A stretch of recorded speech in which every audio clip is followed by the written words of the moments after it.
Past perfect का negative sentence,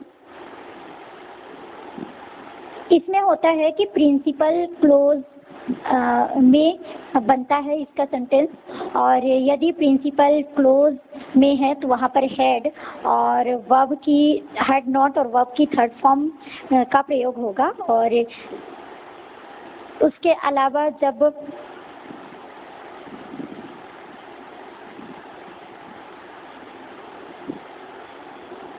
कभी नहीं वाले शब्द में हमेशा नेवर का प्रयोग करते हैं। आपको पता है हमने अफर्मेटिव में भी देखा था, जहाँ पर चुका था, चुकी थी, चुके थे होगा, वहाँ पर हैड नॉट का यूज़ करेंगे, वर्ब का थर्ड फॉर्म लगेगा। और जहाँ पर कभी नहीं चुका था, कभी नहीं चुके थे, ऐसे वाले वाक्य होंगे, वहाँ पर नेवर लगेगा और वर्ब का थर्ड फॉर्म ही यूज़ होगा। इसके साथ साथ कई बार क्या होता है कि दो सेंटेंसेस को मिलाकर एक प्रेजेंट परफेक्ट का सेंटेंस कंप्लीट होता है, हमने अफर्मेटिव में भी देखा। तो इसमें कई बार होता है कि पास्ट का, अभी हम पास्ट पढ़ रहे हैं, बार बार प्रेजेंट बोल रही हूँ, पास्ट, तो हम पास्ट इंडेफिनेट का सेंटेंस अगर दो सेंटेंस में एक सेंटेंस होगा तो पास्ट इंडेफिनेट का सेंटेंस ही यूज़ करेंगे, वहाँ पर डिड नॉट लगा दिया जाएगा नेगेटिव में, और वर्ब का फर्स्ट फॉर्म लगेगा, सेकंड नहीं, वर्ब का फर्स्ट फॉर्म।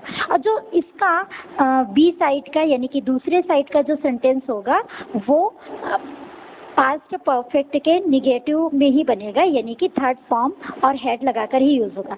फॉर एग्जाम्पल के लिए बताते हैं, ज़्यादा समझ आएगा।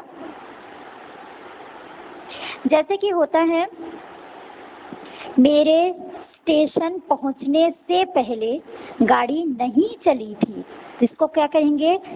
अब आपको मैंने पहले ही बताया था दो सेंटेंसेस है, तो जो लास्ट वाला हिंदी का लास्ट सेंटेंस है उसका ट्रांसलेट पहले करेंगे, और हिंदी में जो पहला सेंटेंस है उसका ट्रांसलेट लास्ट में करेंगे।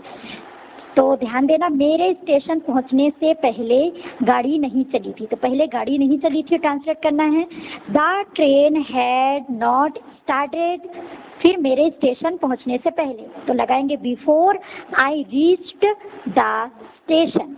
सेकेंड, उसके स्कूल पहुंचने के बाद घंटी नहीं बजी थी, तो पहले घंटी नहीं बजी थी ट्रांसलेट करेंगे, the bell did not ring, फिर उसके स्कूल पहुंचने से बहुत पहले, after he had reached the school. Third sentence, मुझे कल तक आपका पत्र नहीं मिला था, ये तो सिंपल सेंटेंस है, तो सीधे I had not received your letter till yesterday. हमने ऐसा मैच पहले कभी नहीं देखा था, हमने कभी नहीं के लिए नेवर शब्द का यूज करने बोला है। We had never, helping verb had का तो यूज होगा ही होगा, लेकिन कभी नहीं के लिए एक वर्ड नेवर का यूज करेंगे। We had never seen such a match before.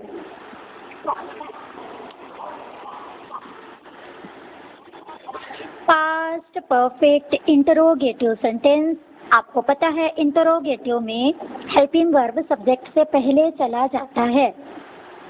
For example, क्या वर्षा आरंभ होने से पहले तुम काम समाप्त कर चुके थे? तो इसका हम हेल्पिंग वर्ब हैड यूज करते थे ना, तो हैड जो है वो सब्जेक्ट से पहले चला जाएगा, तो had you done your work before it रेन्ड। अच्छा, सेकेंड, क्या मेरे आने के बाद वह स्कूल गया था?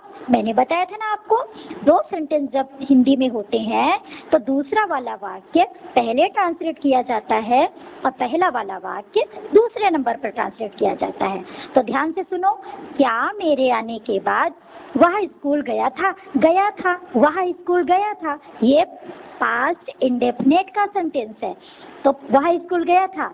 तो did he go to school, मैंने बताया था ना, जहाँ पर पास्ट इंडेफिनेट का सेंटेंस होगा वहाँ पर, अब चूंकि पास्ट इंडेफिनेट में सेकेंड फॉर्म लग रही थी वर्ब की, तो इसमें सेकेंड फॉर्म न लगकर उसकी फर्स्ट फॉर्म ही लगेगी। ठीक है, तो did he go to school. अब पहला वाक्य देखो, क्या मेरे आने के बाद, did he go to school after I had come, मेरे आने से पहले लड़के ने काम क्यों नहीं किया था। अब इसमें इंटरोगेटिव एंड निगेटिव भी देख लेते हैं। आपको पता है हेल्पिंग वर्ब सब्जेक्ट से पहले, सब्जेक्ट के बाद है नॉट लगा दिया जाता है, ठीक है। और हमने ये भी बताया था जहाँ पर हिंदी में क्या शब्द आया प्रश्नवाचक वाक्य में, सिर्फ वही सब्जेक्ट से पहले हेल्पिंग वर्ब लगेगा, बाकी कब, क्यों, कैसे, कहाँ के लिए जो इंग्लिश में क्वेश्चन वर्ड होते हैं वो हेल्पिंग वर्ब से पहले भी चला जाएगा। जैसे ध्यान से सुनना, मेरे आने से पहले लड़के ने काम क्यों नहीं किया था, तो क्यों नहीं किया था। Why had the boy not done the work before I came?